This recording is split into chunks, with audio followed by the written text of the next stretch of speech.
Servir dans la dignité absolue ou mourir en essayant, c'est le mémorandum que vient de proposer les sentinelles de la démocratie au mouvement patriotique pour la sauvegarde et la restauration MPSR. Ce mémorandum de 33 pages formule des recommandations pour une transition réussie. Détail de ce mémorandum des sentinelles de la démocratie dans ce Savane Midi. Le bloc panafricaniste demande au gouvernement actuel du Burkina Faso de faire le point des différentes relations de coopération internationale afin de s'engager avec des partenaires fiables et sincères qui seront prêts à fournir une prestation de qualité car cela permettra de reconstruire le Burkina Faso. Et pour le bloc panafricaniste, la France doit faire une autocritique de ces différentes coopérations, développement dans cette édition. Après le retrait des forces françaises du Mali, Savane Média a tendu son micro à quelques citoyens qui donnent leurs avis. Vous aurez les réactions de quelques citoyens dans quelques instants. Mesdames et messieurs, bonjour et bienvenue dans cette édition. Les sentinelles de la démocratie apportent leur contribution pour une transition réussie et cela à travers un mémorandum de 33 pages. Cette société civile a fait des propositions sur la durée et les organes de la transition. Des recommandations ont été formulées sur les priorités. Le mémorandum a été présenté hier à la presse et c'était en présence de Nathalie Yen. Dans ce document de guide adressé au président du Faso pour une transition réussie, le mouvement Les Sentinelles de la démocratie a mis l'accent sur les priorités, à savoir la sécurité, la réconciliation nationale et la composition des organes de la transition.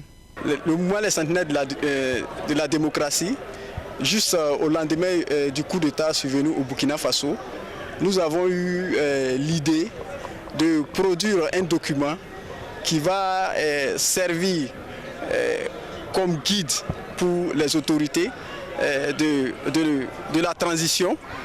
Le document est composé de plusieurs éléments à l'intérieur. Nous avons pris le volet sécuritaire que nous avons essayé de donner notre vision des choses.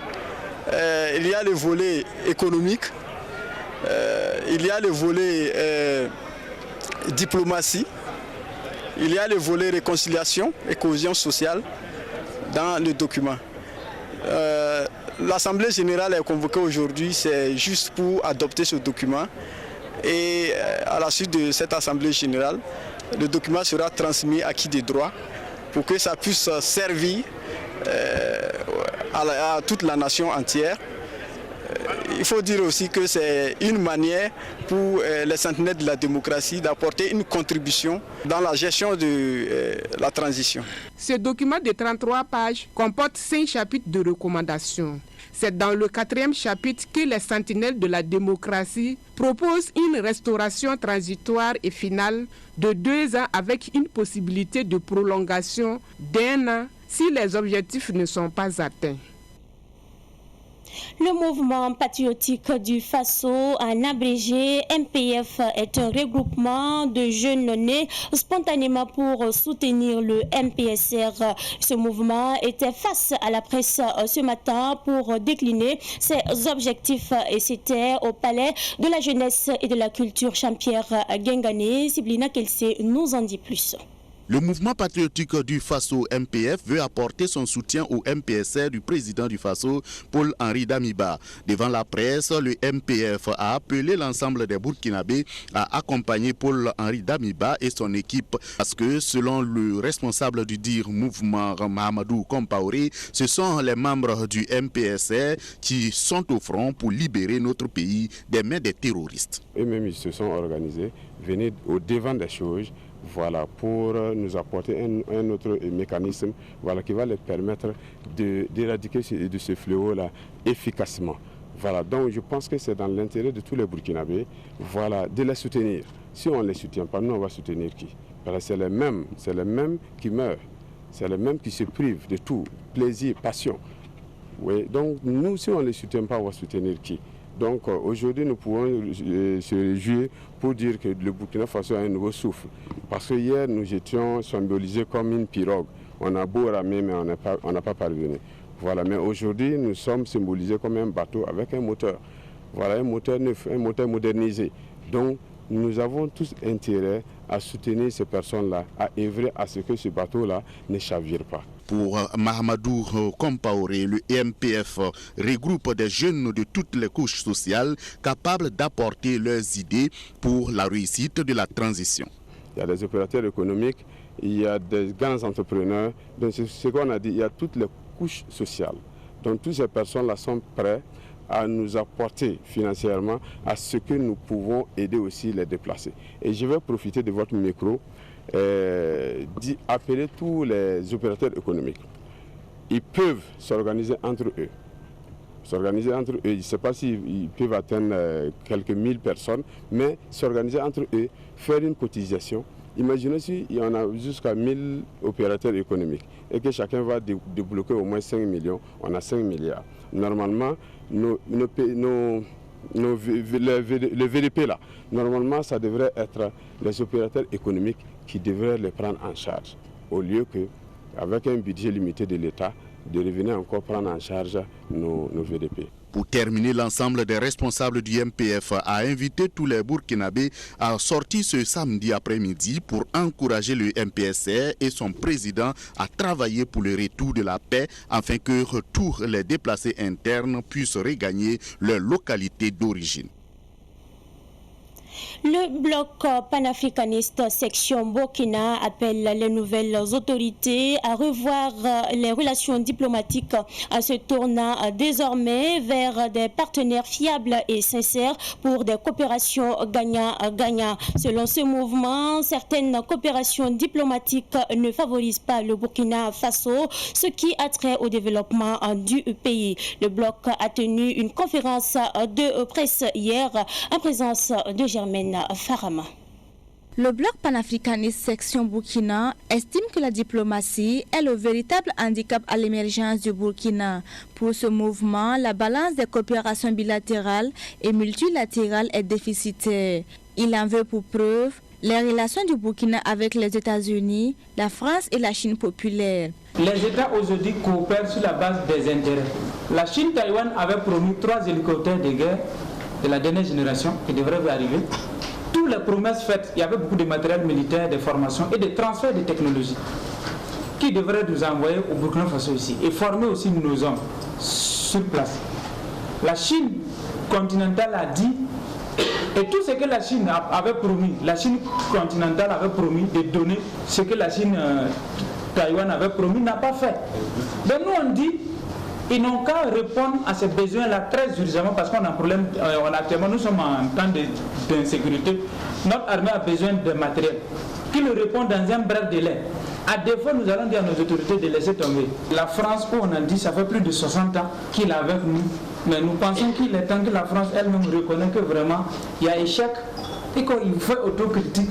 On s'assoit maintenant pour reprendre. C'est important. Le bloc panafricaniste va plus loin en indiquant que les conventions de financement occidentaux sont faites de sorte à faire plier les gouvernants. C'est pourquoi il appelle les nouvelles autorités du pays à revoir les coopérations internationales en s'orientant vers des partenaires fiables et sincères. Nous, panafricanistes, notre position est claire, on ne veut pas de colonisation. La néocolonisation, on n'en veut plus. Si la France veut traiter avec le Burkina, que la France vienne traiter avec le Burkina d'égal à égal. Il faut aller à des relations saines, à des relations d'État à État.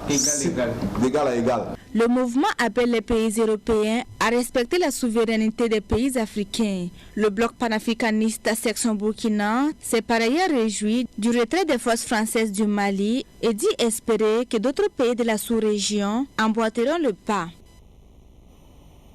Selon nos confrères de l'AIB, 2 agents de santé du CSPS de Windigué dans la province du Loroum enlevés en décembre dernier par des hommes armés non identifiés ont été retrouvés hier. C'est le médecin-chef de Titao qui a donné la nouvelle en précisant que les 2 agents de santé se portent bien. Rappelons que lors de l'attaque dans le village de Windigué, les individus armés non identifiés avaient brûlé des greniers, des concessions et vandaliser le dépôt pharmaceutique du village.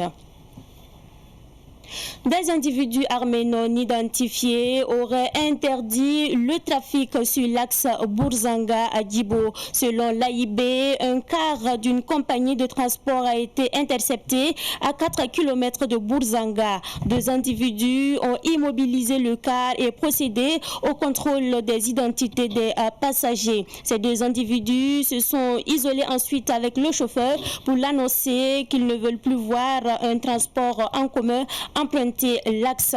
L'AIB dit être rentré en contact avec un responsable de la compagnie de transport intercepté hier, qui a même précisé que tous les départs de Ouagadougou à destination de Djibo sont suspendus jusqu'à nouvel ordre.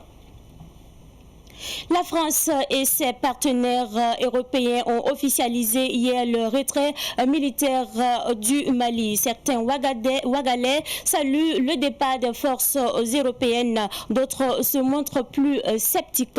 Écoutons quelques citoyens interrogés par Daouda Yameougo. Beaucoup d'interrogations se posent au niveau de la présence française au niveau du Mali. Est-ce que c'est une armée d'occupation ou c'est une armée de protection? C'est la question. Nous ne pouvons pas comprendre que la force française est au Mali pendant des années. Et les opérations se changent. Opération Serval, Barkhane, ainsi de suite. Et que les djihadistes font leur loi toujours dans cette zone-là. Ce n'est pas possible. Je pense qu'il est mieux que cette force française-là parte et libérer le Mali pour que le Mali ait de nouveaux alliés. Il y a 2 inconvénients. Premièrement, est-ce que le Mali est préparé pour ça? Deuxièmement, point de vue partenaire, est-ce que les autres partenaires vont poser des sanctions? En tout cas, il faut dire la vérité parce que ça serait un coup dur pour le Mali. Nous-mêmes, on applaudit le Mali. Si l'Afrique même pouvait faire, en tout cas, prendre l'exemple du Mali, là, ça va être bien pour l'Afrique. Voilà. L'indépendance, là, c'est quoi? Mais jusqu'à présent, c'est comme si nous sommes toujours dans la poche des Français. Si je me souviens, ils sont là-bas depuis 2012.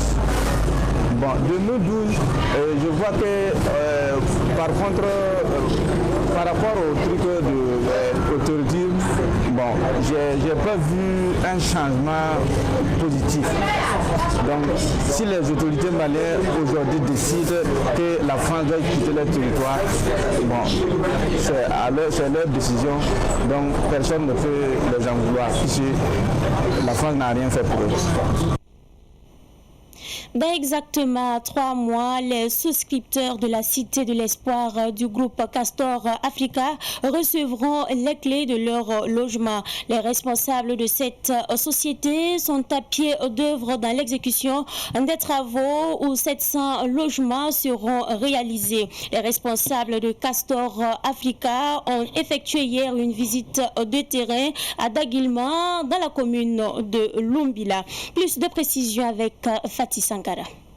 Espoir City est un méga projet immobilier du groupe Castor Africa. À Daguilman, dans la commune rurale de Lumbila, près de Ouagadougou, le chantier est en pleine exécution, 8 mois après la pose de la première pierre. 700 logements sociaux, économiques et de haut standing vont sortir de terre dans un délai de 3 mois.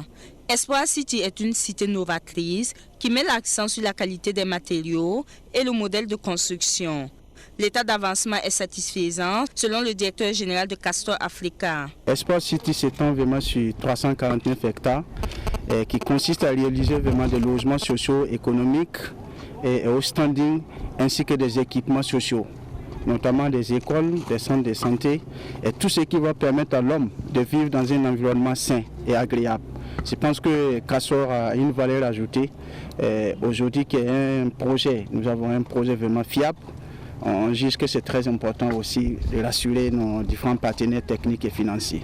Nous avons dit qu'il faut changer notre manière de faire des choses, de faire la promotion immobilière au Burkina.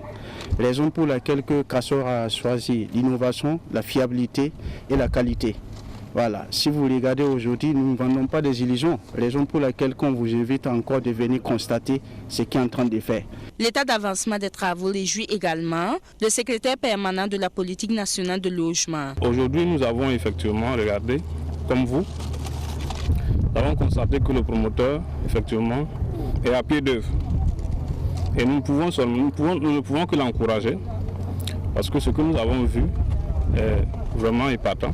Mais nous allons encourager le promoteur aussi à continuer toujours à avoir ces différents documents qui restent, tels que la convention de supervision des travaux, avec la direction générale de l'architecture, de l'habitat et de la construction, pour que les travaux soient vraiment de très bonne qualité, pour que chaque habitant, chaque résident qui sera dans cette cité-là soit vraiment content de ce qu'il aura sur ce terrain. La Cité de l'Espoir de Castor Africa sera également équipée d'infrastructures sociales, conformément aux règles d'une cité fermée. Ces infrastructures seront livrées au même moment que les logements. Tout projet d'aménagement doit être assujetti à des principes et à des règles d'établissement. Donc concernant les règles d'urbanisation, il y a des limites par habitant et des équipements qu'il faut par nombre d'habitants. Donc à savoir les écoles, les hôpitaux. Donc nous avons des centres d'éveil pour les enfants, nous avons des écoles primaires, nous avons des lycées et nous avons même des écoles supérieures. Nous avons des centres de santé qui sont prévus, nous avons des cliniques et nous avons également des centres de traitement d'ordures ménagers. Et en réalité, le projet a été conçu de sorte à ce que toute personne qui sera sur le site de Espoir City n'ait pas besoin de retourner à Ouaga ou bien d'aller à Zignaré pour avoir un besoin quelconque. Donc nous avons essayé de parsemer sur ce site de tous les équipements nécessaires pour une vie vraiment saine et équilibrée à Espoir City. Le groupe Castor Immobilier nous a déjà contactés avant même le démarrage de la construction des bâtiments. Voilà, c'est pour déjà faire ouvrir ces voies et les construire, les aménager pour permettre une vraie circulation assez fluide dans la cité. Les prix des logements sont abordables selon les responsables de Castor Africa qui détiennent les documents fonciers de la Cité de l'Espoir. Dans cette édition, nous parlons également de la dépigmentation, puisque la dépigmentation inquiète l'initiative africaine Stop Dépigmentation, qui en fait son cheval de bataille. Et cette association, qui vient juste de voir le jour, a animé une conférence de presse hier à Ouagadougou. C'était l'occasion pour l'initiative Stop Dépigmentation d'expliquer sa façon de lutter contre la dépigmentation. Plus de précisions avec Issa Oumarati. La dépigmentation artificielle de la peau, un fléau très présent au Burkina Faso, reste toujours un effet de mode chez les femmes. Une étude réalisée par une équipe de dermatologues à Bobo-Dioulasso a démontré que sur 100 femmes, 50 utilisent des produits de dépigmentation. C'est pour combattre cette pratique avec ses conséquences désastreuses sur la santé que l'initiative africaine Stop Dépigmentation vient de voir le jour. C'est au regard de la gravité de la situation que des volontés se sont rencontrées sur les réseaux sociaux depuis pratiquement un an pour enfin décider de s'engager ensemble à travers un cadre formel, d'où l'initiative africaine Stop Dépigmentation, conformément aux dispositions de la loi 64/2015 CNT du 20 octobre 2015 portant liberté d'association. Son objectif ne fait d'aucune ambiguïté la lutte exclusive contre la dépigmentation sous toutes ses formes et la promotion de la santé de la femme. Nous nous engageons à inciter la population noire à rester naturelle et à vivre en harmonie avec les congénères.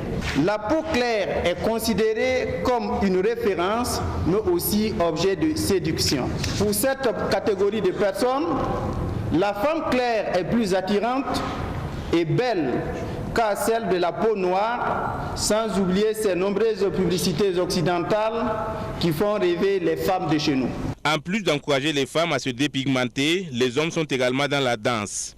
Ils sont nombreux, ces hommes, qui cherchent à avoir la peau claire en passant par la dépigmentation.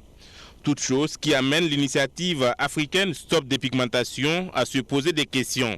Nous constatons malheureusement de nos jours que certains hommes encouragent les femmes dans cette pratique en prenant en charge les produits qu'elles utilisent.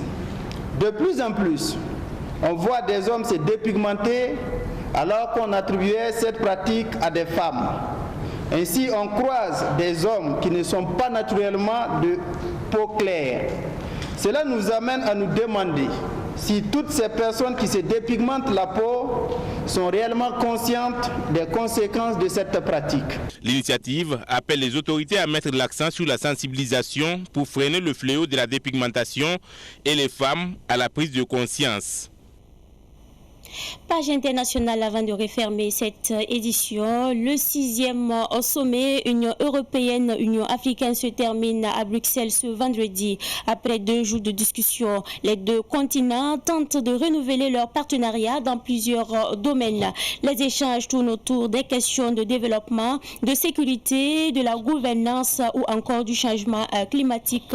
Le Mali s'est aussi invité dans les échanges avec l'annonce par le président français du retrait des forces européennes. Le président en exercice de l'Union africaine, le Sénégalais, Macky Sall, a plaidé pour l'aide à l'électrification du continent. Rappelez-vous de cette citation de Theodore Roosevelt qui dit ceci: il est difficile d'échouer, mais il est encore plus difficile de ne pas avoir essayé de réussir. Mesdames et messieurs, c'est tout pour cette édition. Ravi de vous l'avoir présenté et très bonne suite de programmes sur Savane TV, la télévision des nouvelles idées.